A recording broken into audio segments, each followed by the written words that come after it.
अस्सलाम वालेकुम। I am Tanzila Khanam and this is psychology basics intermediate lecture of psychology. अपनी पिछली वीडियो में हमने कंडीशनिंग का टॉपिक शुरू किया था और क्लासिकल या पेवलोवियन कंडीशनिंग जो है वो हमने उसकी एक टाइप की थी। आज कंडीशनिंग की दूसरी टाइप हम करेंगे जिसको हम ऑपरेंट या इंस्ट्रूमेंटल कंडीशनिंग कहते हैं। कंडीशनिंग की इम्पोर्टेंस मैं आपको पिछली वीडियो में बहुत अच्छे तरीके से बता चुकी हूँ कि हमारी एवरीडे लाइफ में बहुत सारे जो हमारे मोस्ट ऑफ द बिहेवियर जो हैं कंडीशनिंग के ज़रिए सीखे जाते हैं और कंडीशनिंग के ज़रिए ही स्ट्रॉन्ग होते हैं।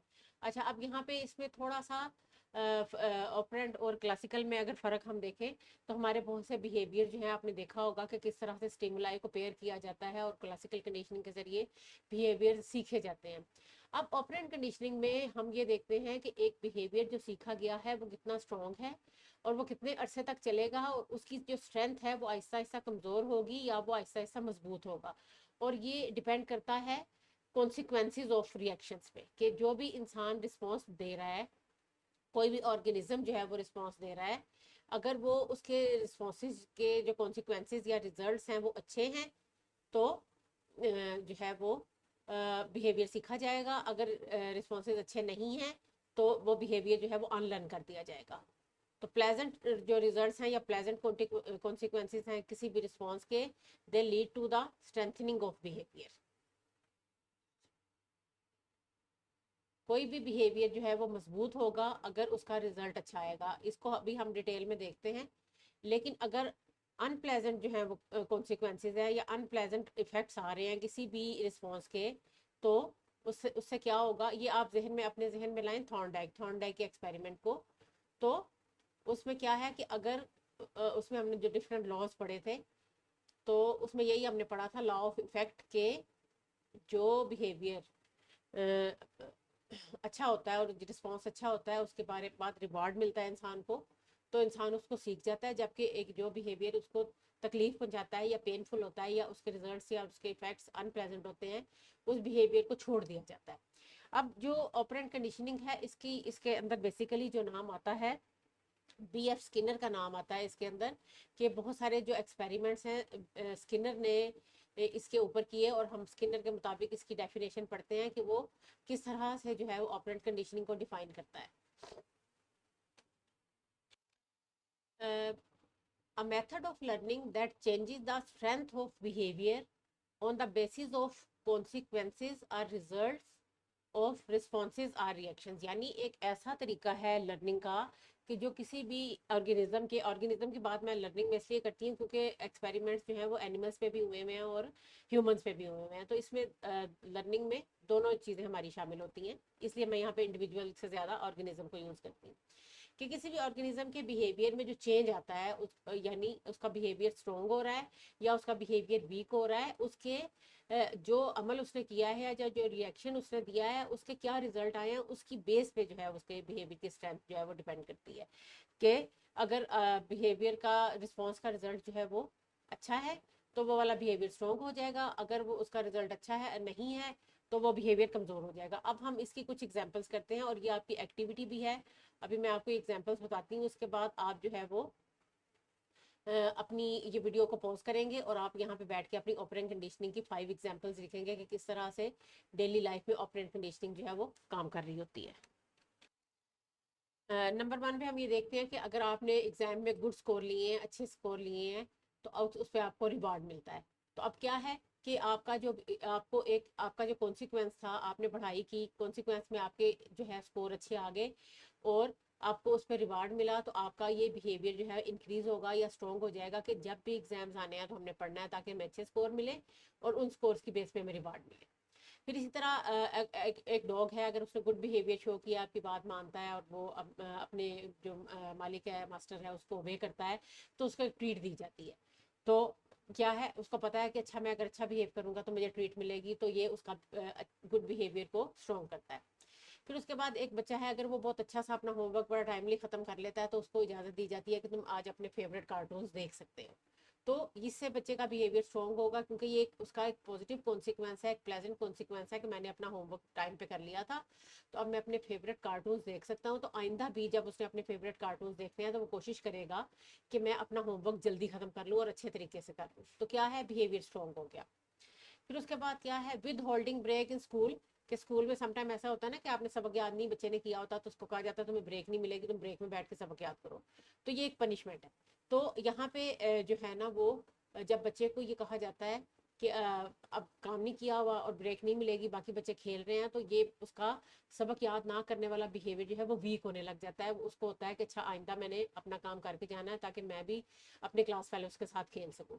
अब यहाँ पे आप वीडियो को करें पॉज और आप यहाँ पे 5 एग्जांपल्स लिखें कि किस तरह से बिहेवियर, बल्कि 6 लिख लें, 3 आप ये लिखें कि किस तरह से बिहेवियर जो है रिवॉर्ड की सूरत में स्ट्रॉन्ग हो रहा है और किस तरह से पनिशमेंट की सूरत में जो है वो वीक हो रहा है।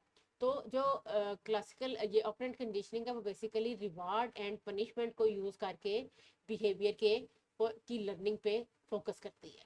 तो रिवार्ड एंड पनिशमेंट जो है वो इसमें बहुत ज़्यादा इंपॉर्टेंट रोल प्ले करते हैं।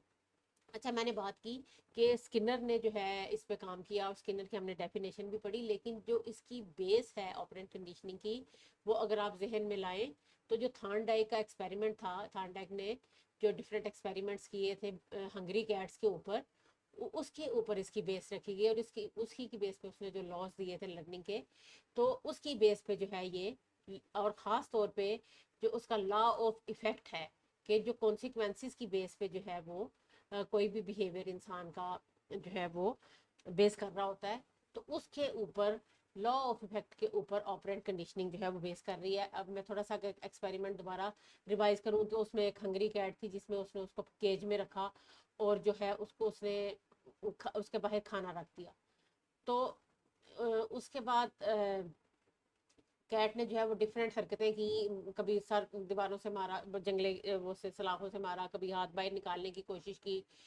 तो उसने कि किसी तरह मैं बाहर निकलूं और मैं खाना हासिल कर लूं। तो जब उसका हाथ एक्सीडेंटली जो है वो लीवर पर पड़ा तो लीवर प्रेस हुआ, तो उसने जो है वो अ, बाहर निकल आई, उसने खाना खा लिया और अगली दफ़ा जब उसको दोबारा उसके अंदर डाला गया तो उसने दोबारा से जो है वो हरकतें की, लेकिन अब इस बार उसकी उन गलत हरकतों में कमी आ गई। तो ये क्या था, learning by trial and error था। उसके टॉपिक में भी मैंने आपको ये चीज़, ये एक्सपेरिमेंट बताए हैं। तो इसकी बेस पे चूंकि उसको जो उसका जो फूड थी वो उसका रिवार्ड था, वो उस रिवार्ड को हासिल करने के लिए उसने ये बिहेवियर सीख लिया कि मैं किस तरह से लीवर को प्रेस करूंगी और मैं बाहर निकलूंगी और मुझे रिवार्ड मिल जाएगा। तो इसकी बेस पे जो है आगे स्किनर ने फिर इसके ऊपर डिफरेंट इसकी टेक्निक्स बनाई और इसके ऊपर डिफरेंट जो है वो रैट्स के ऊपर और जो है वो पिजन्स के ऊपर जो है वो उसने एक्सपेरिमेंट्स परफॉर्म किए।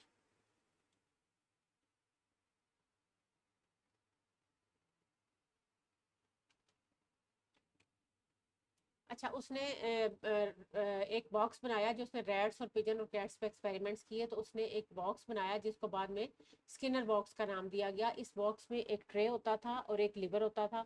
अब फूड पैलेट जो है वो ट्रे में उस वक्त गिरता था जब जो रैट है वो लिवर को प्रेस करता था। तो जो फूड पैलेट था, जब भी वो लिवर को प्रेस करता था तो एक फूड पैलेट ट्रे के अंदर गिरता था। इस तरह से जो फूड पैलेट है वो री या रिवार्ड का काम करता था। तो इस तरह से चूहे ने ये सीख लिया कि उसने पहले तो बहुत रैंडम हरकतें की, इधर उधर दीवारों के साथ सर मारा, केज से बाहर निकलने की कोशिश की, लेकिन रैंडमली उसका हाथ जो है वो लिवर पे पड़ा तो लिवर जो है वो प्रेस हो गया। तो उसके बाद जो है फिर उसके बाद उसने कुछ एक्सपेरिमेंट जो है वो कबूतरों पे किए। उसने कबूतरों को केज में रखा और जो है ना वहाँ पे 2 तरह की लाइट्स थी, एक रेड कलर की लाइट थी और एक ग्रीन कलर की लाइट थी।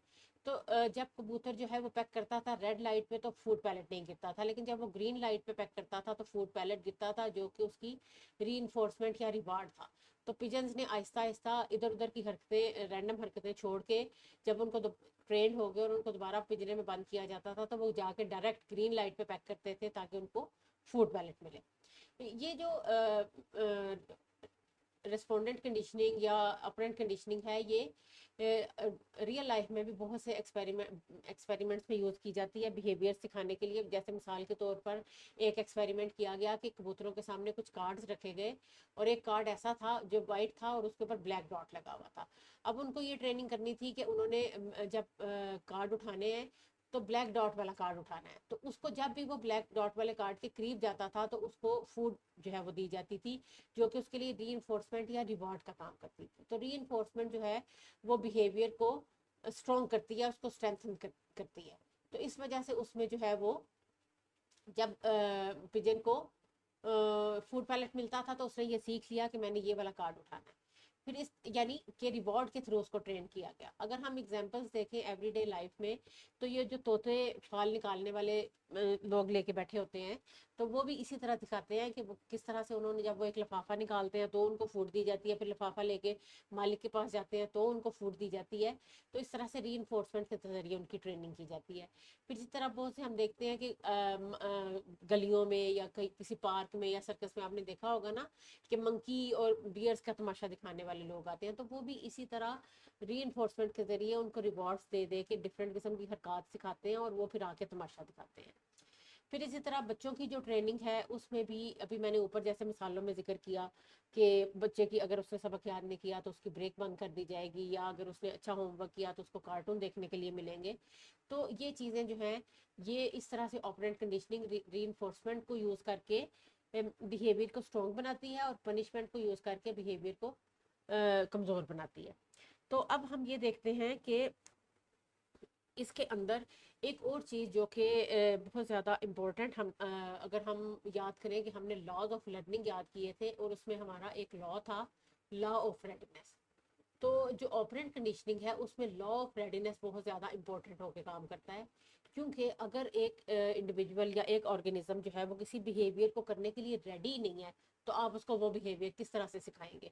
मिसाल के तौर पे अगर हमने थॉर्नडाइक के एक्सपेरिमेंट में देखा कि बिल्ली जो है वो अगर हंगरी होगी, हंगरी कैट होगी, तो वो फूड की तरफ जाएगी ना। अगर वो उसका पेट भरा हुआ है तो उसको फूड की क्या ज़रूरत है, वो आराम से एक जगह पे लेटेगी और सो जाएगी। बिल्कुल इसी तरह अगर चूहा जो है वो उसको भूख लगी हुई है तो वो फूड पैलेट की तरफ जाएगा और अपने और जब फूड पैलेट उसको एक रिवार्ड लगेगी, अदरवाइज उनको ये रिवार्ड ही नहीं लगेगा।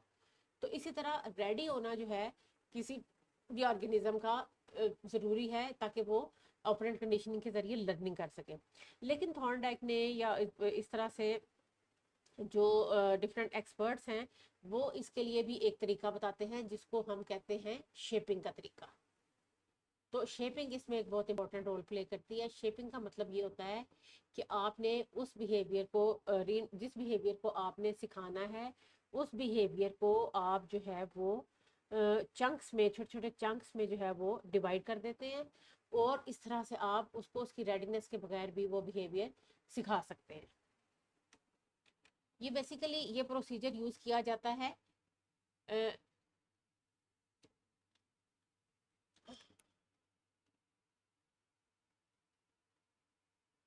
ये प्रोसीजर यूज़ किया जाता है किसी भी ऑर्गेनिज्म को रेडी करने के लिए कि वो एक स्पेसिफिक जो है रिएक्शन या स्पेसिफिक बिहेवियर जो है वो सीख सके। मिसाल के तौर पर अगर हम चूहे वाली मिसाल लें स्किनर बॉक्स में, तो चूहा जब जो है वो लीवर की तरफ मुंह करता है तो उसको रिवार्ड दिया जाता है, और यहाँ पे उसको एक चेन होती है, समझ लें कि चेन्स ऑफ रिएक्शंस होते हैं छोटे छोटे, जिसपे उसको रिवॉर्ड या री दी जाती है।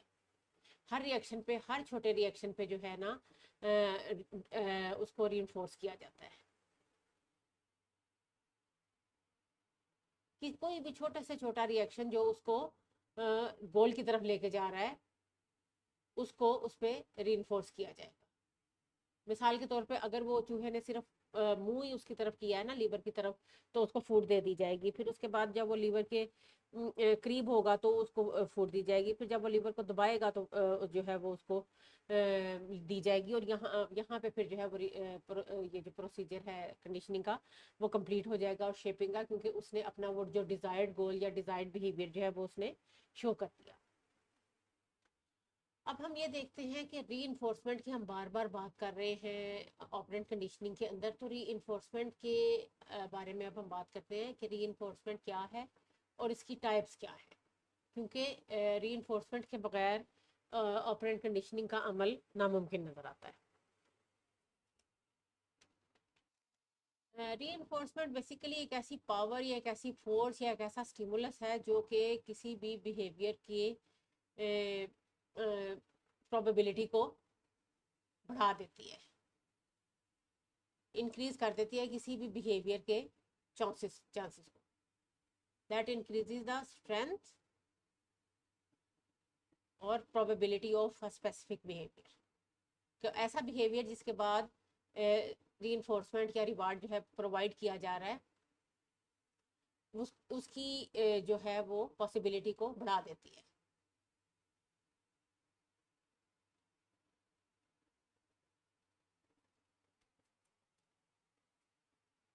अच्छा, अब ये जो है इसका मैंने जैसे पहले बताया कि ऑपरेंट कंडीशनिंग में इसका बहुत ज़्यादा जो है वो रोल है। इसके लिए हम जो वर्ड यूज़ करेंगे, स्ट्रेंथनिंग द बिहेवियर।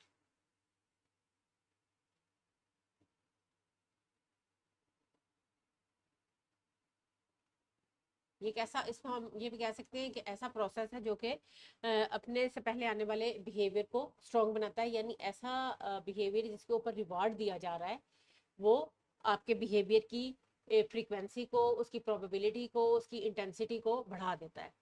तो 4 टाइप्स ऑफ रीइंफोर्समेंट जो है वो हमें पता चलती हैं। स्किनर ने और दूसरे एक्सपर्ट्स ने जो है वो इस पर बहुत ज़्यादा काम किया। अब हम ये देखते हैं कि ये कौन कौन सी है, और आपने इसका आपका होमवर्क ये है मेरी वीडियो देखने के बाद कि आपने इन सारी रीइंफोर्समेंट्स की जो टाइप्स हैं अपनी इर्द गिर्द से देख के इनकी एग्जांपल्स आपने लिखनी है। नंबर 1 आ गई पॉजिटिव रीइंफोर्समेंट।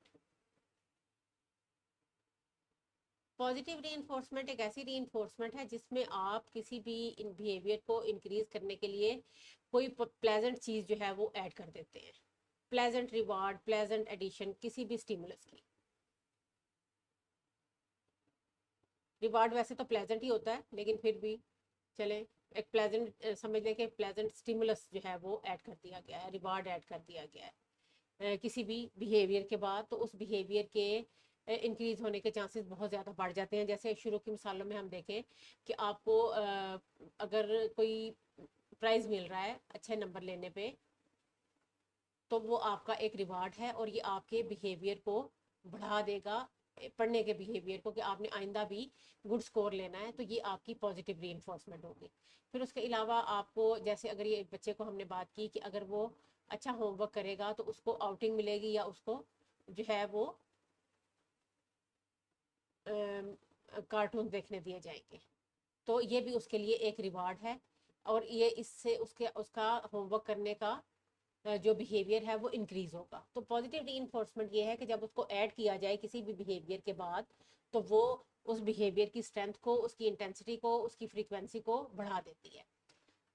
दूसरे नंबर पे आ जाती है नेगेटिव रीइंफोर्समेंट। अच्छा, यहाँ पे कुछ बच्चे जो इस चीज़ को कंफ्यूज कर देते हैं नेगेटिव का वर्ड सुन के, कि नेगेटिव का मतलब है वो इसको पनिशमेंट के तौर पे लेने लग जाते हैं। ऐसा नहीं है। रीइंफोर्समेंट चाहे पॉजिटिव हो या नेगेटिव हो, दोनों सूरतों में इसका काम है बिहेवियर को स्ट्रेंथन करना, बिहेवियर को इंक्रीज करना। इसलिए चाहे वो पॉजिटिव है चाहे वो नेगेटिव है, दोनों सूरतों में वो बिहेवियर को जो है वो मजबूत बना रही है, स्ट्रॉन्ग कर रही है। तो नेगेटिव रीइंफोर्समेंट में क्या किया जाता है, किसी भी अनप्लेजेंट स्टिमुलस को रिमूव कर दिया जाता है। कोई भी ऐसी चीज़ जो आपको तंग कर रही है उसको रिमूव कर दिया जाए तो आपका वो बिहेवियर जो है वो पक्का हो जाता है। मिसाल के तौर पे एक हम पैनाडोल लेते हैं। जब हमारे सर में दर्द होती है ना, तो हम पैनाडोल लेते हैं, तो उससे क्या होता है, हमारे सर का दर्द रिमूव हो जाता है। सर दर्द जो था वो हमारा एक अनप्लेजेंट जो है वो स्टिमुलस था जिसको पैनाडोल ने रिमूव कर दिया। तो पैनाडोल लेने का हमारा जो बिहेवियर है बढ़ जाएगा। यानी नेगेटिव रीइंफोर्समेंट में भी बिहेवियर जो है वो बढ़ रहा है। फिर इसकी एक बहुत मज़े की मिसाल ये है कि जब आप कार में बैठते हैं और सीट बेल्ट नहीं ना बांधते, तो वहाँ पे अलार्म बजने लग जाता है। वो अलार्म जो है ना वो एक बहुत ज़्यादा जो है वो इरिटेटिंग और वो होता है, मतलब आपको परेशान करता है उसकी, क्योंकि कंटिन्यूस उसकी आवाज़ आ रही होती है। तो ये जो अलार्म होता है ना, ये अनप्लेजेंट स्टिमुलस है। तो अगर आप इसको रिमूव कर देते हैं, और रिमूव करने के लिए आप क्या करते हैं, बेल्ट बांध लेते हैं, तो आपका ये बेल्ट बांधने का जो बिहेवियर है ये स्ट्रॉन्ग जो है स्ट्रेंथन हो जाता है। तो इस तरह से नेगेटिव रीइंफोर्समेंट अनप्लेजेंट स्टिमुलाई को हटा के आपका जो बिहेवियर है उसको स्ट्रॉन्ग करती है। इसको आपने पनिशमेंट के साथ मिक्स नहीं करना। नंबर 3 पे आ जाती है प्राइमरी रीइंफोर्समेंट। प्राइमरी जैसा कि नाम से ही जाहिर है, प्राइमरी का मतलब है कि ऐसी चीज या कोई ऐसा स्टिमुलस जो आपकी बायोलॉजिकल नीड्स को पूरा कर रहा हो। ऐसा स्टिमुलस जो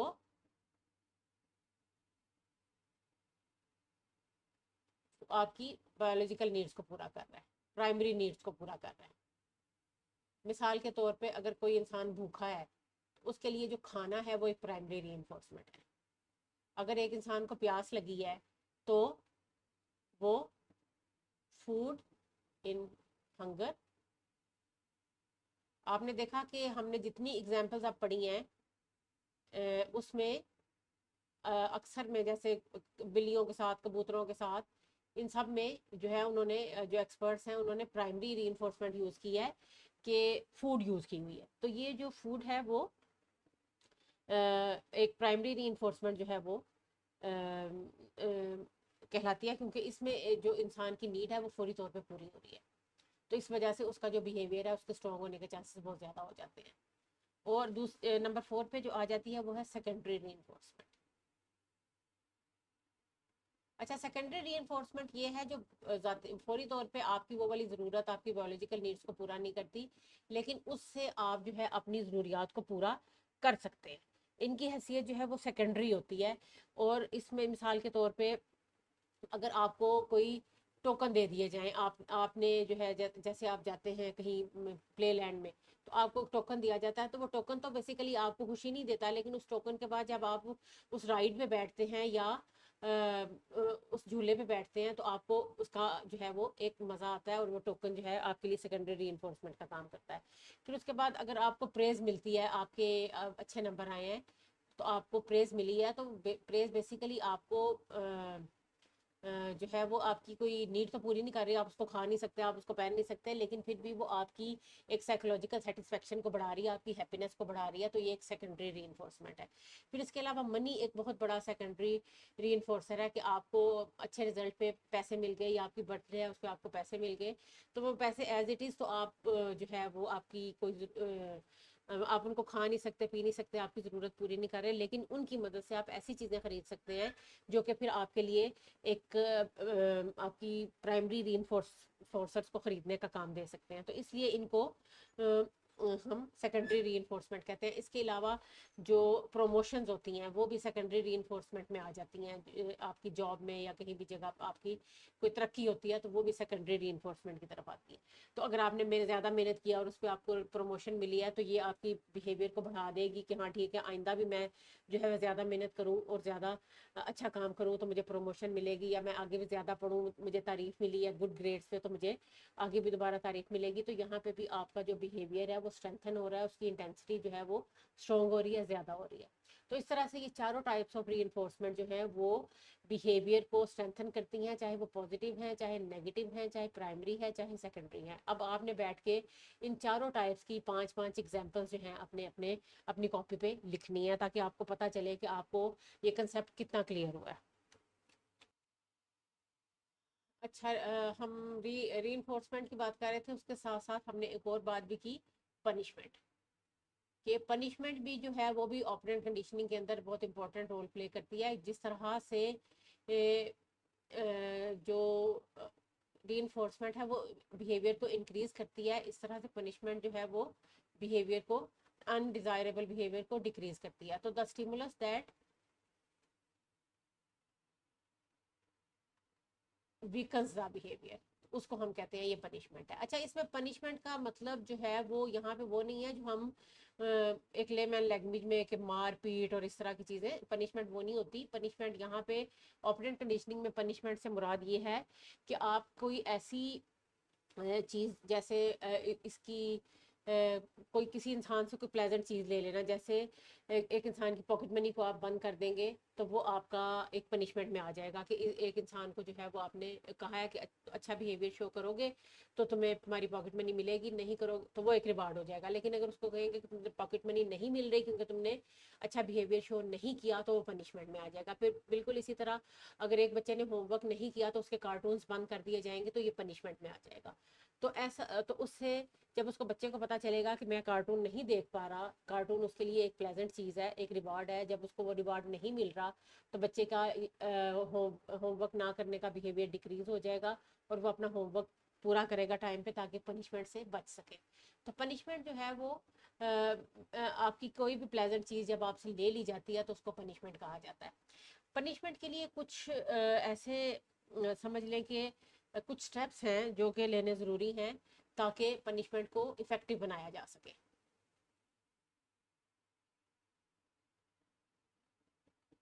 कि किस तरह से जो है किसी भी ऑर्गेनिज्म को या किसी भी इंडिविजुअल को पनिशमेंट किस तरह से दी जाए ताकि उसका जो बिहेवियर है, जो अनडिज़ायरेबल बिहेवियर है उसको, बल्कि हम यहाँ पे अनडिज़ायरेबल बिहेवियर भी लिख देते हैं कि अनडिज़ायरेबल बिहेवियर को ख़त्म करने के लिए ही जो है वो पनिशमेंट यूज़ की जाती है। और ये बड़ी इंपॉर्टेंट टेक्निक्स है ऑपरेंट कंडीशनिंग की, जो कि बिहेवियर मॉडिफिकेशन में हम क्लिनिकल साइकोलॉजी में बहुत ज़्यादा यूज़ करते हैं। रिवार्ड एंड पनिशमेंट के ज़रिए हम बिहेवियर मॉडिफिकेशन कर रहे होते हैं। अच्छा, तो सबसे पहला जो स्टेप है वो है कंटिजेंसी, कि जो पनिशमेंट है वो कंटिजेंट होनी चाहिए ऑन द अनडिजायरेबल बिहेवियर। अब कंटिजेंट का क्या मतलब है वो ये मैं आपको बताती हूँ कि ऐसी जो ऐसा जो रद्द-ए-अमल जो कि फौरी तौर पे इमीडिएटली आफ्टर अनडिजायरेबल बिहेवियर जो है वो पेश किया जाए उसको हम कहते हैं कि ये कंटिजेंट है। ठीक है, अनडिजायर्ड बिहेवियर के फौरन बाद जो आपने बिहेवियर शो करना है वो इसका मतलब है कि ये कंटिजेंट है। हो सकता है ना कि बच्चे ने एक गलत काम सुबह किया था और आप शाम को उसकी सजा दे रहे हैं तो बच्चे को तो समझ नहीं आएगी कि उसे सजा किस चीज़ की मिली है। उस सूरत में आपकी जो पनिशमेंट है उसका कोई इफेक्ट नहीं होगा और वो वाला बिहेवियर डिक्रीज नहीं होगा। इंडिविजुअल को या ऑर्गेनिज्म को पता होना चाहिए कि उसको जो सजा है वो किस रद्द अमल पे मिल रही है और उस बिहेवियर के फौरन बाद, यानी फौरी तौर पे इंस्टेंटली अगर उस बिहेवियर के बाद शो की जाएगी तो उस सज़ा वो इफेक्टिव होगी, अदरवाइज वो इफेक्टिव नहीं होगी। तो कोई भी अनडिजायरेबल बिहेवियर जब बच्चा शो करता है, कोई टेंट्रम शो करता है, कोई चीज़ उठा के मारता है तो उसी वक्त आपने उसको पनिशमेंट देनी है। अगर आपने कार्टून बंद करने हैं उसी वक्त बंद कर दें, पॉकेट मनी लेनी है उसी वक्त उससे ले लें, या एटलीस्ट उसको बता दें कि तुमने ये जो गलत बिहेवियर शो किया है इसके बाद तुम्हें तुम्हारे पॉकेट मनी इस महीने की नहीं मिलेगी या उसमें से इतनी पॉकेट मनी कट होगी। तो उसको पता होगा कि मैंने ये जो गलत बिहेवियर शो किया है इसके बाद मुझे जो है वो सजा मिल रही है, अदरवाइज वो कंफ्यूज हो जाएगा। दूसरी चीज है कंसिस्टेंसी, कि अगर आपने एक बार एक बिहेवियर पे सजा दी है अनडिजायरेबल बिहेवियर पे तो हर बार उस अनडिजायरेबल बिहेवियर पे सजा देनी होगी। अगर आप ऐसा करेंगे कि अगर आप एक बार एक बच्चे ने मिसबिहेव किया तो आपने उसको सजा दी, जबकि एक बार आपने इग्नोर कर दिया, फिर एक बार उसने मिसबिहेव किया तो आपने फिर उसको सजा दी और एक दफ़ा फिर इग्नोर कर दिया, तो आपके बिहेवियर में कंसिस्टेंसी नहीं होगी और आपकी वो जो पनिशमेंट है वो काम ही नहीं करेगी। यहाँ पे भी बच्चा कंफ्यूज भी होगा और बच्चा इस चीज़ की प्ली भी लेगा कि एक दफ़ा जो है वो आप हमें सजा मिल रही है, एक दफ़ा नहीं मिल रही, तो हो सकता है इस दफ़ा चांस लेने में क्या हर्ज है, इस दफ़ा पनिशमेंट ना मिले। तो इसलिए कंटिजेंट भी होना चाहिए, फौरी तौर पे होना चाहिए, कंसिस्टेंट भी होना चाहिए और उसके बाद एक और चीज, एक अल्टरनेट आपके पास अल्टरनेटिव बिहेवियर मौजूद होना चाहिए उस अल्टरनेटिव डिजायरेबल बिहेवियर, कि आपने जो अनडिजायरेबल बिहेवियर जो है उसको खत्म करना है उसके लिए आपके पास एक अल्टरनेटिव डिजायरेबल बिहेवियर मौजूद होना चाहिए जिसको आप बच्चे को इंट्रोड्यूस करा सकें या ऑर्गेनिज्म को इंट्रोड्यूस करवा सकें कि इस बिहेवियर पे तुम्हें पनिशमेंट मिली है तो ये वाला वो बिहेवियर है जो कि तुम जिस पे तुम्हें जो है वो रिवॉर्ड मिलेगा या जो हम तुमसे चाह रहे हैं। तो वो डिजायर्ड बिहेवियर उसको जब दिया जाएगा तो पनिशमेंट इफेक्टिव होगी, ताकि उसके पास एक ऑप्शन हो कि अच्छा ये वाला बिहेवियर मैंने छोड़ना है तो कौन सा बिहेवियर जो है वो मैंने चूज करना है। तो ये तीन प्रिंसिपल्स ऐसे हैं जो कि पनिशमेंट के इफेक्टिव होने के लिए ज़रूरी है। तो ये था हमारा जो है वो ऑपरेंट या इंस्ट्रूमेंटल कंडीशनिंग या रिस्पोंडेंट कंडीशनिंग, जिसके अंदर हमने रीइंफोर्समेंट के बारे में भी पढ़ा, जिसके अंदर हमने एक्सपेरिमेंट्स के बारे में भी पढ़ा, जिसके अंदर हमने डिफरेंट प्रिंसिपल्स के बारे में भी पढ़ा। होपफुली ये आपको फ़ायदा देगा। ऐसा है तो मेरी वीडियो को लाइक करें, शेयर करें, मेरे चैनल को सब्सक्राइब करें। Thanks for watching.